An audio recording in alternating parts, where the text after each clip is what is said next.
Up until recently, whenever I thought of Star Wars, I thought of this. We're going in! You were the chosen one! On program. That's not how the Force works. Do what must be done, Lord Vader. Because as long as everyone thinks I'm an irritation, there's a good chance they'll miss what I'm really doing. We're Stardust. Lose power supply. No! What are your plans for it?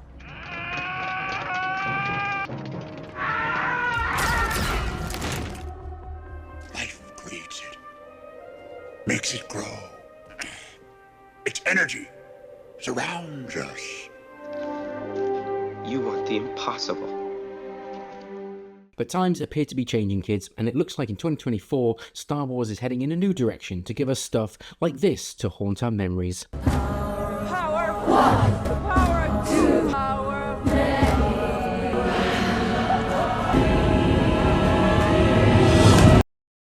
Yep, I can honestly say Part 3 of The Acolyte actually made me feel embarrassed watching it.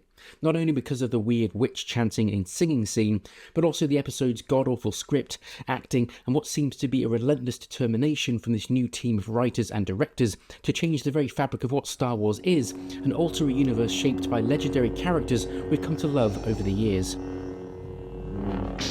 The Force is no longer the Force, the Jedi, the apparent guardians of peace, are nothing more than a bunch of creepy child snatchers who feel it's their right to test and always abduct children into the Order. Not to mention handing kids lethal weapons that could behead someone in the blink of an eye. All logic is thrown out of the window in this episode as temples made of stone catch fire and people die within seconds with no apparent explanation as to why, in a pitiful attempt to create a tragedy which the audience should feel shocked about.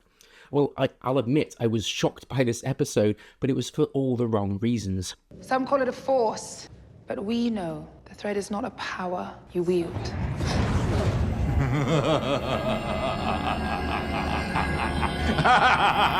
So, time to suck in the guts, guys. Let's dive into this latest episode.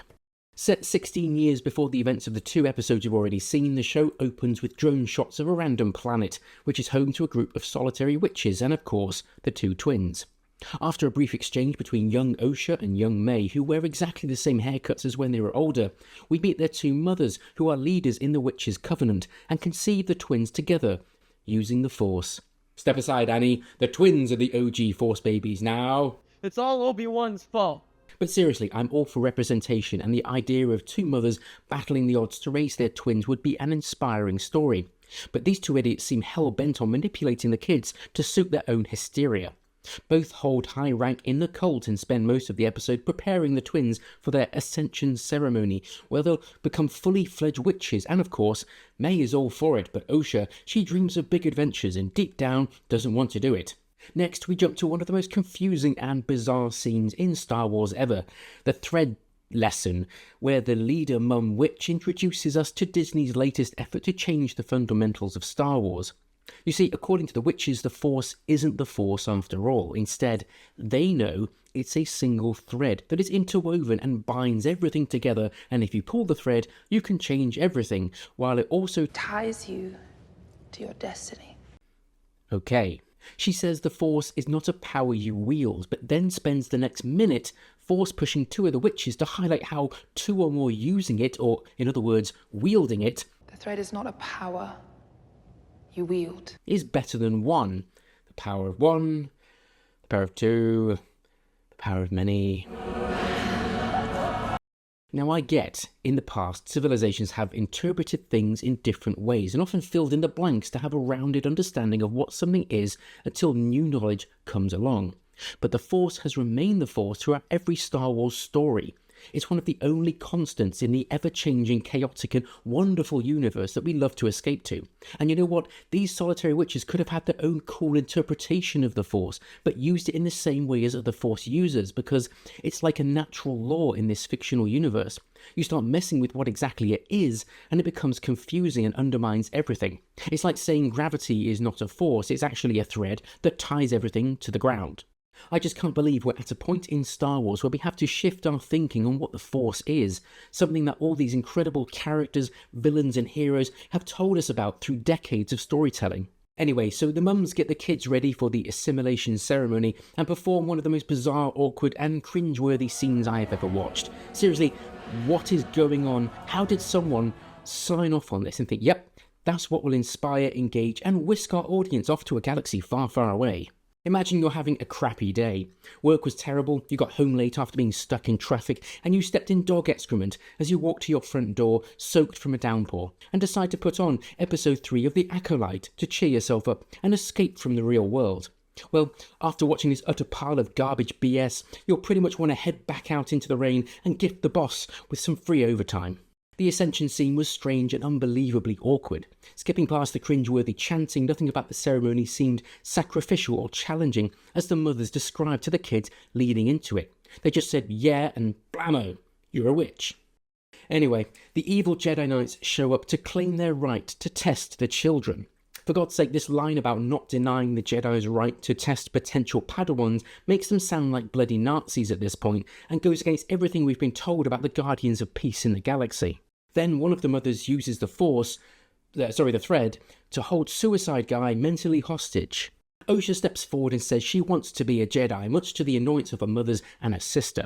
And Sol then hands her his lightsaber, like you're handing a loaded weapon to a kid, to a child who could just take your eye out or cut your bloody head off you as a buffoon. Then again, this could be a genius move. If Osha did accidentally kill him, Sol wouldn't have to put up with any more of this BS. So the Jedi test Osha, who secretly made a pact with her controlling obsessive mothers and sister May to lie and fail the test, so not to join the Jedi and remain in the witch's cult.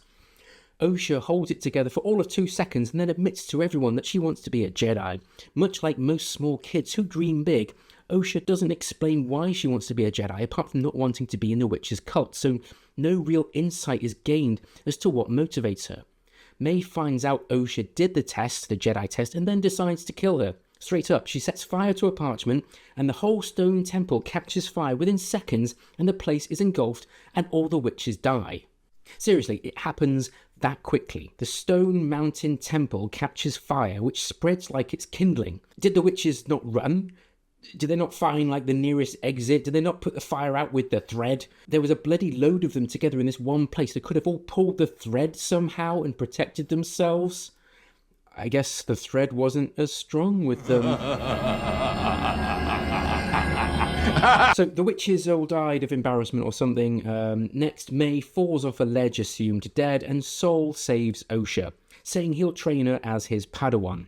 This scene, like most of the scenes in the episode, is so forced and terrible. I can't understand why Sol is so emotional at this point. You will never feel like this, okay? I promise. Sure, the kids lost everyone around her.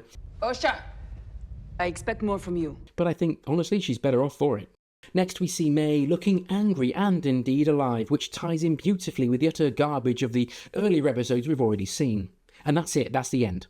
Oh, my goodness, this review was a tough one, and you know what, it shouldn't have to be. This is Star Wars, it's a fictional universe telling stories of heroes and villains who use magical force and travel in cool spaceships and fight for things they believe in. You know, instead of moving this story along and giving us deeper insights as to what motivates these bland wooden characters, this episode of The Acolyte told us everything we already knew while trying to rewrite the magic of a universe told by characters we've come to love for nearly 50 years. It missed prime opportunities to give characters like Sol, Osha and May any sort of depth. Osha wants to be a Jedi, but for no other reason than not wanting to stay on the planet and be a witch. Then later in life, rather than using that loss to drive her and become a powerful Jedi and do good, she quits and runs to the Outer Rim. Sol's allegiance to Osha is driven by her being the sole survivor of the fire, again, something we already knew, and May just comes across like a selfish, spoiled psychopath who didn't get her own way and killed everyone. Scenes are embarrassing, the acting is terrible, and move at such speed towards the end it's like a 5-year-old has written them. Today my witch made me do a ceremony and things caught fire and everyone died. The end. Anyway, what do you think of episode 3 of The Acolyte? Drop a comment below, say hello, until next time.